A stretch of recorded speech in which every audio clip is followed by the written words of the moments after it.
Hello everyone, welcome to English all YouTube channel. जैसे कि आपको पता होगा सीयूटी पीजी के जो आंसर की वो आ चुकी है। आप एनटीए की ऑफिशियल वेबसाइट पर जा करके अपने आंसर की को चेक कर सकते हो और आपको लगता है कि आपका आंसर सही है और एनटीए ने गलत दे रखा है तो आप उससे चैलेंज भी कर सकते हो। तो क्या है आंसर की, कैसे चेक करना है, कैसे डाउनलोड करना है, ये सब इस वीडियो में हम डिस्कस करने वाले हैं। तो चलिए, सबसे पहले आपको क्या करना है, गूगल पे आपको एनटीए सर्च करना है और एनटीए की जो ऑफिशियल वेबसाइट है दैट इज nta.ac.in, इस वेबसाइट पे आ जाना है। जब भी जैसे ही आप एनटीए की ऑफिशियल वेबसाइट पे आओगे, आप थोड़ा सा नीचे स्क्रॉल डाउन करोगे तो आपको यहाँ पे दिख जाएगा जो लेटेस्ट नोटिस है, उसके अंदर आपको दिख जाएगा जो भी इन्होंने जो आंसर की है उसके रिगार्डिंग। देखो यहाँ पे लिखा है डिस्प्ले ऑफ प्रोविजनल आंसर की and question paper with recorded response of answer की। जो भी आपको अलग अलग जो सीयूटी पीजी का उसकी आंसर की आ चुकी है तो आपको जस्ट क्या करना है, इस पर क्लिक करना है रीड मोड पर। जैसे ही आप क्लिक करोगे तो आपके सामने ये पूरा नोटिस आ जाएगा जो कि 13 जुलाई 2023 को इशू किया गया। उसमें बता दिया इन्होंने कि आंसर की इसकी आ चुकी है और आप जो आंसर की है उसे आप चैलेंज कब से कब तक कर सकते हो, 13 जुलाई से लेकर 15 जुलाई तक आप इसे चैलेंज कर सकते हो। 13 जुलाई रात को 11:50 तक आप इसे चैलेंज कर सकते हो। ध्यान रखना, अगर आपको लगता है कि एनटीए ने जो आंसर बताया वो गलत है और जो आपने रिस्पॉन्स शीट में जो मार्क किया वो आंसर बिल्कुल ठीक है तो आपको बिल्कुल उसको चैलेंज करना चाहिए। पर क्वेश्चन चैलेंज करने की जो फीस है 200 रखी गई है। तो ऑब्वियस सी बात है, चैलेंज करना थोड़ा सा कॉस्टली है, लेकिन अगर आपको लगता है कि हाँ कंफर्म आपका आंसर सही है और एनटीए ने गलत आंसर दे रखा है तो आपको जरूर चैलेंज करना चाहिए। इससे आपके मार्क्स में बहुत ज़्यादा इंक्रीमेंट देखने को मिलेगा। आपको पता ही होगा जो ये सीयूटी पीजी हुआ था वो वेरियस यूनिवर्सिटीज़ के लिए हुआ था। दिल्ली यूनिवर्सिटी में बहुत सारे बच्चे एडमिशन लेना चाहते हैं, उन्होंने भी अगर पीजी कोर्स में अगर आप एडमिशन लेना चाहते हो तो उसके लिए भी आपने सीयूटी पीजी दिया होगा। और साथ ही साथ जो बहुत सारे बच्चे थे जिन्होंने बीएड करना चाहते उन्होंने भी सीयूटी पीजी में वो अपेयर हुए थे। तो आप जो भी आपने पीजी कोर्स के लिए आप किसी भी के लिए अप्लाई किया, सबकी आंसर की आ चुकी है और सबको चेक करने का यही तरीका है। आपको सबसे पहले ये नोटिस मैं आपको बता देता हूँ। तो इस नोटिस में जैसे मैंने आपको बताया जो आंसर की आप 13 जुलाई से लेके 15 जुलाई तक देख करके आप उसे चैलेंज कर सकते हो। चैलेंज करने की जो जो फीस रखी गई है वो 200 पर आंसर रखी गई। पूरा यहाँ पे आंसर की को कैसे चैलेंज करना है उसका पूरा प्रोसीजर दे रखा है। आपको सबसे पहले तो लॉगिन कर लेना है। लॉगिन करने का तरीका आपको मैं अभी दिखा भी दूंगा कि अलग अलग तरीके हैं। आप एप्लीकेशन नंबर और पासवर्ड के थ्रू भी कर सकते हो और एप्लीकेशन नंबर और डेट ऑफ बर्थ के थ्रू भी कर सकते हो। और जो भी आपको लगता है कि आपके आंसर सही है और एनटीए ने गलत रखा है तो जस्ट उस क्वेश्चन आईडी को चूज करना है और जो भी उसका सही आंसर होना चाहिए उसके आंसर आईडी को चूज करके अपलोड कर देना और फी पेमेंट कर देना है।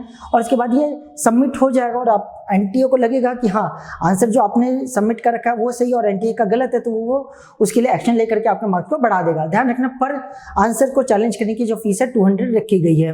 अब यहाँ पे जो इंपॉर्टेंट चीज़ है, आपको कैसे अपने आंसर की को डाउनलोड करना है क्या है वो मैं एक बार दिखा देता हूँ। तो सिंपली आपको क्या करना है, nta.ac.in पे जाना है या जो CUT.nta.nic.in है इस वेबसाइट पे जाना है। मैं जो CUT.nta.nic.in वाली वेबसाइट पे आ चुका हूँ। जैसे आप इस वेबसाइट पे आओगे तो डिस्प्ले ऑफ प्रोविजनल आंसर की ये सब लिखा हुआ आ जाएगा। ठीक है, आप इस पर जैसे क्लिक करोगे तो वापस से ये नोटिस खुल गया।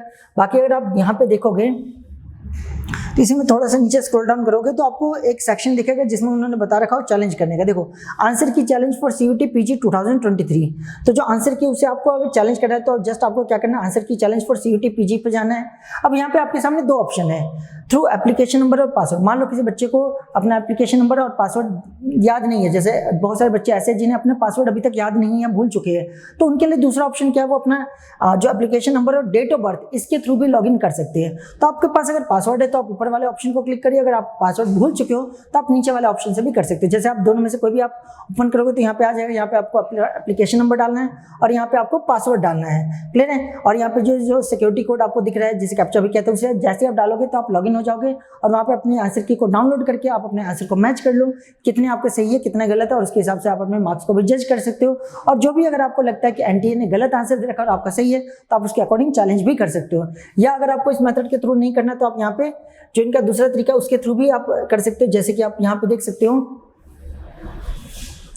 आप डेट ऑफ बर्थ के थ्रू भी कर सकते हो। जैसे यहाँ पे आपको क्या करना पड़ेगा, अपनी एप्लीकेशन नंबर डालना पड़ेगा, डेट ऑफ बर्थ चूज कर डालनी पड़ेगी और यहाँ पे सिक्योरिटी पिन है वो डालने के बाद, यानी जो ये कैप्चा देखा उसे डालने के बाद आप यहाँ पे इजीली लॉगिन हो जाओगे। लॉगिन करने के बाद आपको अपनी आंसर की चेक कर लेनी है और वहाँ पे वेरीफाई कर लेना है कि कोई आंसर ऐसा तो नहीं जो एनटीए ने गलत मार्क कर रखा और आपका ठीक है, और ऐसा कुछ है तो आप उसे पर क्वेश्चन 200 पे करके आप उसे चैलेंज कर सकते हो। क्लियर है? और अब यहाँ पे बहुत सारे बच्चों का डाउट ये आता है कि मान लो हमने जो क्वेश्चन है उसे कैसे चेक करें, हमारे कितने मार्क्स बनते हैं या कितना नहीं। तो उसका तरीका मैं कई बार आपको बता चुका हूँ। जो ये एग्जाम हुआ था, ये टोटल जो आपका एग्जाम की बात करें तो आपका जो आपका एग्जाम हुआ था टोटल मिलाकर के आपके 100 क्वेश्चन पूछे गए थे। टोटल आपके 100 क्वेश्चन थे। एक क्वेश्चन जो था टोटल 100 क्वेश्चन थे और एक क्वेश्चन जो था आपका 4 नंबर का था, यानी 400 मार्क्स का आपका क्वेश्चन पेपर था। क्लियर? टोटल कितने मार्क्स का था? 400 मार्क्स का था। अगर आपने सही करते तो आपको प्लस चार्ज मिलता है और अगर आप गलत करते तो -1 की नेगेटिव मार्किंग होती है। मान लो 100 क्वेश्चन है, एग्जाम्पल के तौर पर मान लो जो 100 क्वेश्चन है उसमें से एक स्टूडेंट है, उसने क्या किया, मान लेते हैं 90 क्वेश्चन अटेम्प्ट किए, 90 क्वेश्चन अटेम्प्ट किए हैं, ठीक है। उसमें से मान लेते हैं कि उसमें से 100 में से क्या हुआ, उसके मान लेते हैं 70 जो है करेक्ट है और 20 जो है इनकरेक्ट है। तो इसके मार्क्स कितने बनेंगे? सबसे पहले जो 10 छोड़ दी उसके, वो तो उसका कुछ भी नहीं करना, उसे तो आप इग्नोर करो। तो 70 जो सही की उसके बदले में उसे 4 नंबर मिले होंगे, यानी कि 280 उसके मार्क्स हो गए करेक्ट के हैं। क्लियर है? और 20 गलत है, एक गलत करने पे 1 नंबर की नेगेटिव मार्किंग, यानी नेगेटिव कितना हो गया 20, यानी उसके मार्क्स कितने बनेंगे 260 मार्क्स बनेंगे। क्लियर है? तो यानी कि अगर कोई बच्चा इस तरीके इतने मार्क्स लेके बैठा है तो उसके मार्क्स कितने बनेंगे 260। तो ध्यान रखना आपको जितने भी करेक्ट है उसे 4 से मल्टीप्लाई करना है और जितने इनकरेक्ट है उसे 1 से मल्टीप्लाई करना है। जो करेक्ट वाले का मल्टीप्लिकेशन का जो आंसर आया था और जो इनकरेक्ट का जो मल्टीप्लिकेशन का आंसर है उसे माइनस कर दोगे तो आपको पता चल जाएगा आपका कितना स्कोर बनता है। तो आई होप आपको समझ आ गया होगा कि आंसर की कैसे डाउनलोड करनी है, कैसे चैलेंज करना है और कैसे आपको अपने मार्क्स को चेक करना है। आई होप आपको सारी चीजें समझ आ गई होगी। किसी भी तरीके का कोई भी कंफ्यूजन है इस चीज से रिलेटेड तो आप कमेंट करके बता सकते हो, उससे रिलेटेड जो भी क्वेरी उसे सॉल्व किया जाएगा।